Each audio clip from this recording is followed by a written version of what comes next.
Hello everyone, welcome to Chandana farms and hatcheries. So మీరైతే ఇక్కడ observe చేయొచ్చు, ఇవైతే డే ఓల్డ్ సోనాలి చిక్స్ అనమాట. సో మనమైతే బాక్స్లలో ప్యాక్ చేసాము. ఈచ్ బాక్స్లో వచ్చేసి అయితే 68 చిక్స్ ఉంటాయి. ఈ చిక్స్ అయితే మనం త్రూ ట్రైన్ విజయవాడకి కొన్ని అండ్ నంద్యాలకి కొన్ని అయితే పంపిస్తున్నాము. సో ఈ కంప్లీట్ ప్రాసెస్ మనము విజయవాడ కానీ నంద్యాల కానీ ఎలా పంపిస్తామని చెప్పేసి అయితే మీకు ఇన్ డీటెయిల్గా ఈ వీడియోలో చూపిస్తాను. సో మీరైతే అబ్జర్వ్ చేయొచ్చు, ఈచ్ బాక్స్లో అయితే 68 చిక్స్ ఉన్నాయి. వీటికైతే క్యాప్స్ పెట్టి ప్యాక్ చేస్తాము. మొత్తానికి అయితే ఇక్కడ మీరు చిక్ క్వాలిటీ అయితే అబ్జర్వ్ చేయొచ్చు. మేమైతే కంపల్సరీ ఫస్ట్ వ్యాక్సిన్ వేసిన తర్వాతనే చిక్స్ని గ్రేడింగ్ చేసిన తర్వాతనే ప్యాకింగ్ చేస్తాం అనమాట. సో ఇక్కడైతే మీరు అబ్జర్వ్ చేయొచ్చు ఎంత ఎనర్జెటిక్గా ఉన్నాయో చిక్స్. సో మొత్తానికి గ్రేడింగ్ అండ్ వ్యాక్సినేషన్ అయిపోయిన తర్వాత ఈ విధంగా ప్యాక్ చేస్తాం కదా, ఆ తర్వాత ఇలా క్యాప్ పెట్టి దానికైతే థ్రెడ్ కడతాం అనమాట. ఎందుకంటే మనం ట్రైన్లో ట్రాన్స్పోర్ట్ చేసినప్పుడు ఆ పైన క్యాప్ అనేది ఊడిపోయి చిక్స్ అనేది బయటకు వచ్చే ఛాన్సెస్ ఉంటాయి. సో అలా థ్రెడ్ కడతాము. అండ్ ఇంకోటి ఏంటంటే ఇప్పుడు టెంపరేచర్ కూల్గా ఉంది కాబట్టి వాటికి ఫీడింగ్ పర్పస్ ఏం వేయలేదు. ఒకవేళ టెంపరేచర్ కానీ ఎండగా ఉంటే వాటికి వాటర్ మిలన్ కానివ్వండి, లేదంటే దోసకాయలు, టమాటోస్ కానివ్వండి, ఏదైనా కట్ చేసి వేస్తామంట అన్నమాట. ఎందుకంటే డీహైడ్రేట్ కాకుండా.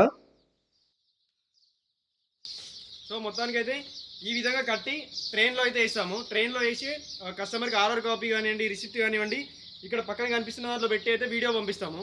సో మొత్తానికి అయితే ఈ విధంగా ప్యాక్ చేస్తాము. సో ఈ విధంగానే ఇప్పుడైతే ఇవన్నీ ప్యాక్ చేసి ట్రైన్లో అయితే లోడ్ చేస్తాము. సో అదంతా ఏ విధంగా చేస్తామని అయితే నేను కంప్లీట్గా చూపిస్తాను. సో స్కిప్ చేయకుండా ఎండ్ వరకు అయితే చూడండి. చూసారు కదా, ఈ విధంగా ప్యాక్ చేసిన తర్వాత చిక్ బాక్సెస్ అన్నింటిని అయితే మన వెహికల్లో లోడ్ చేసి రైల్వే స్టేషన్కి అయితే పంపిస్తాము. సో ఈ విధంగా అయితే లోడ్ చేస్తాము.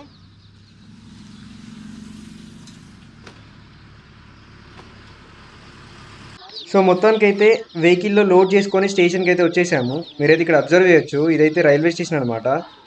ఆల్మోస్ట్ ఆల్ ప్రతి రైల్వే స్టేషన్లో ఒక ఎండ్కి అయితే పార్సల్ ఆఫీస్ ఉంటుంది.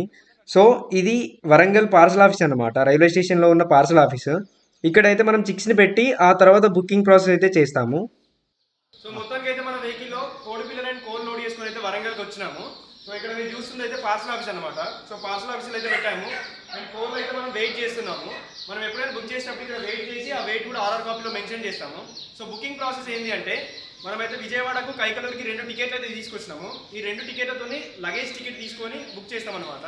సో ఇప్పుడైతే మనకి ఇక్కడ ఒక ఫామ్ ఉంటుంది. ఆ ఫామ్ ఫిల్అప్ చేసి ఆ తర్వాత సార్ వాళ్ళకి ఇస్తే సార్ వాళ్ళు అయితే బుక్ చేస్తారు.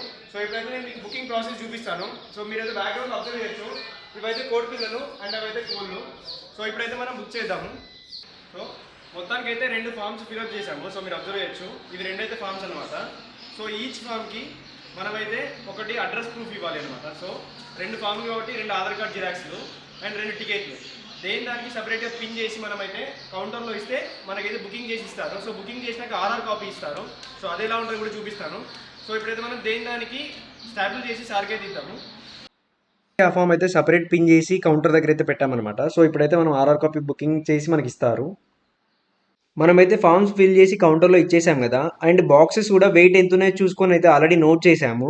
సో ఇప్పుడైతే మనం ఆ వేయింగ్ మిషన్ నుంచి బాక్సెస్ తీసి ఈ ట్రాలీలో అయితే లోడ్ చేస్తామన్నమాట. ఎందుకంటే మనకు ట్రైన్ వచ్చేసి ప్లాట్ఫామ్ మీదకి వస్తుంది. సో ఈ బాక్సెస్ ఉన్నాయేమో పార్సల్ ఆఫీస్లో కదా. సో పార్సల్ ఆఫీస్ నుంచి మనం ట్రైన్ దగ్గరికి తీసుకెళ్ళడానికి అయితే ఇలాంటి ట్రాలీలో లోడ్ చేసి ఎండింగ్కి అయితే తీసుకెళ్తాము. ట్రైన్కి ఎండింగ్లో లేదా స్టార్టింగ్లో అయితే మనకు పార్సల్ వ్యాన్ ఉంటుంది. సో అందులో అయితే లోడ్ చేస్తాము. సో మొత్తానికి అయితే మనకి బుకింగ్ ప్రాసెస్ అయితే అయిపోయింది. సో ఇవైతే ఆర్ఆర్ కాపీస్ అనమాట. ఇది ఒక దాన్ని అండ్ ఇది ఒక దాన్ని. సో ఇవి 2 అయితే ఆర్ఆర్ కాపీస్. ఈ 2 అయితే కస్టమర్కి పంపిస్తాం అనమాట. సో ఆఫ్టర్ దట్ మనకి ఏంటంటే ఇవైతే బార్ కోడ్స్. ఈ బార్ కోడ్స్ అయితే మనము వీటిపైన అయితే స్టిక్ చేయాలన్నమాట. సో ఎందుకంటే ఇవి మనకి ఐడెంటిఫికేషన్ కోసము. ఈ బార్ కోడ్స్ ఎందుకంటే మనకైతే ఒక్కొక్కసారి ఏంటి అంటే డైరెక్ట్ ట్రైన్స్ ఉన్నాయన్నమాట. ఫర్ ఎగ్జాంపుల్ ఇప్పుడు వరంగల్ నుంచి నంద్యాలకి అయితే డైరెక్ట్ ట్రైన్ లేదు.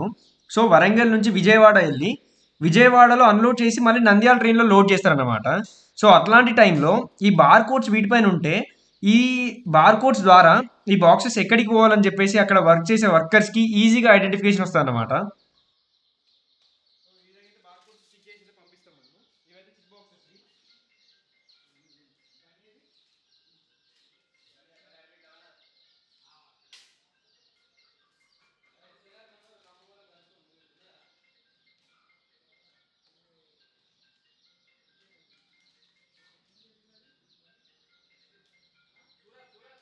సో స్టిక్కర్స్ అయితే మొత్తం అతికిస్తాము. సో ఇప్పుడైతే మనం ఈ ట్రాలీలో లోడ్ చేసి అయితే స్టేషన్ ట్రైన్ దగ్గర తీసుకెళ్ళి ట్రైన్లో లోడ్ చేసి కస్టమర్కి అయితే మనం అప్డేట్ ఇస్తాం అనమాట. సో ఈ ఆర్ఆర్ కాపీస్ ఏవైతే ఉన్నాయో ఈ ఆర్ఆర్ కాపీస్ అయితే ఫోల్డ్ చేసి